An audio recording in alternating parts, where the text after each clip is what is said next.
Bismillahirrahmanirrahim. Assalamu alaikum. Hope you all are fine and good at your health. This is your online lecture from Darul Arqam Schools.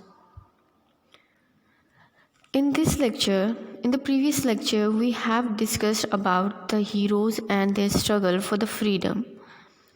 And we mainly discussed about the Hyder Ali, who was the ruler of Mysore and the popular in both Hindus and Muslims of his state, and his son Tipu Sultan, who was more determined as compared to his father, and his aim in life was to remove foreigners from the subcontinent. This is your second lecture of chapter number 25, Struggle for the Freedom. Today we will discuss about the wars and mainly about the War of Independence. You can see in the key points there is a picture on the right side where people are fighting with different sort of weapons. This is mainly found in the images of War for the Independence 1857 or the Great Revolt of 1857. The other wars. For 3/4 of a century, wars against the occupiers of the country broke out all over India.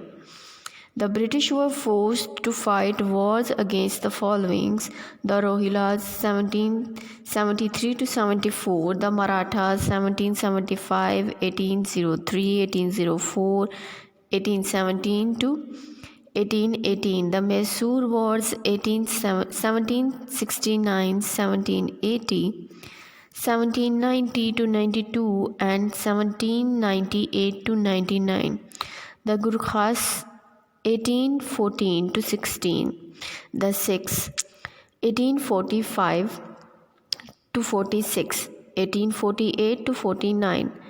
Almost all of these wars were followed a similar pattern. At first, the Indian states won battles after battle, but the British always seemed to bring better weapons to win the final one. After the end of Gurkha wars, the Gurkhas were encouraged to join the British army, which they did in large numbers. They are still considered numbers of them in the British armed forces. We all know that to occupy or conquer the areas of the subcontinent was the major issue between the both Indians and the Britishers or foreigners. The AIC company entered in the subcontinent for trading.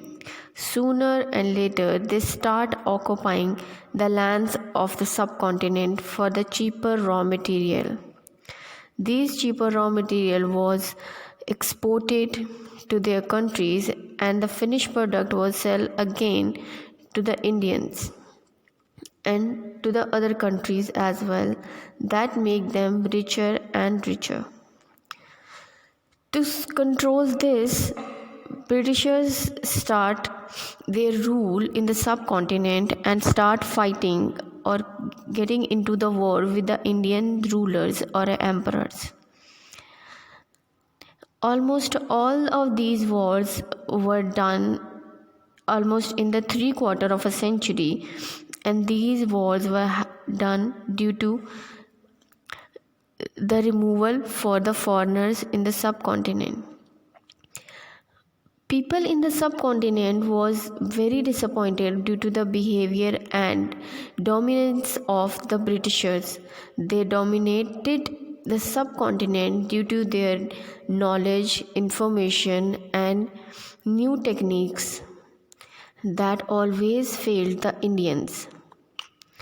To control this, subcontinent emperors fight with the Britishers. But at the last, the Britishers won the final one wars, due to which they bring always the better weapon to fight against the Britishers, to fight against the Muslims or the Indians. Moving next, the War of Independence 1857. By the end of the first quarter of the 19th century, Britain was the richest and most powerful nation in the world. The War of Independence is an important landmark of the history of subcontinent. This war was fought in 1857 by Indians against the British in order to get rid of their domination. Napoleon, the ruler of France, and had been defeated at Waterloo and was no longer a threat. Britain's navy dominated the sea. The Industrial Revolution was in full swing with steam powered factories pouring out goods of all kinds of sale in the world. It is also given names as Indian Rebellion, Indian Mutiny, as well as Indian Revolt. The main causes of the war were the political, social, economic, military, and religious. It was extreme effort made by the Indians, but they failed due to the certain reasons including mutual jealousies, disunity, and lack of central leaderships, etc. Britain believed that she could do no wrong and that her ways were the best. This was evident especially in India, where Britain tried to impose Western ways in everything. This was the turning point in Anglo-Indian relations. Britain, with all her wealth from the Industrial Revolution and colonial conquest, felt that she was the most wonderful and powerful nation on the earth. She controlled a quarter of the world's surface and was by far of the richest nation in the world. The arrogance of the British colonial employees was insufferable. The immediate causes of the rising was the greased bullets for the new rifles, but that was merely the spark that set long-term grievances alight. The imposition of British ideas and missionary zeal had already inflamed opinions in India. Indian people in general were barred from gaining any position or power or importance. The British had ridden roughshod over traditions and sensibilities and imposed their way of life under an ordinance of 1856. Spoils were liable to serve overseas, which for the Hindu meant a loss of caste. They could not see that the Asian culture through different were equally good and had indeed been in practice for much longer than those in the West. The British or their favorite replaced the Indian nobles. They were of course some good and far-sighted Westerns, but the majority firmly believed in the superiority in every way of the Europeans.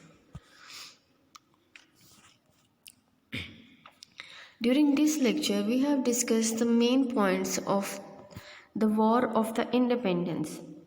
We all know that, as in this slide we have studied about the political, social, economic, and military and religious causes for the War of Independence. Here we can say that there would be different peoples belong to different kind of nationalities and religions. Like in the subcontinent, there are different people belong to different religions, like Muslim belongs to Islam, Hindu belong to Hinduism, Sikh belong to Sikhism, and other else.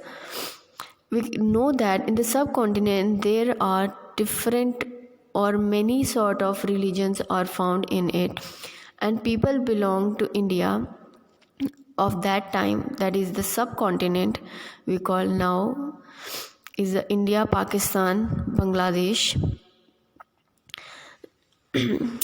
We know that there are different cultures found in the different religions.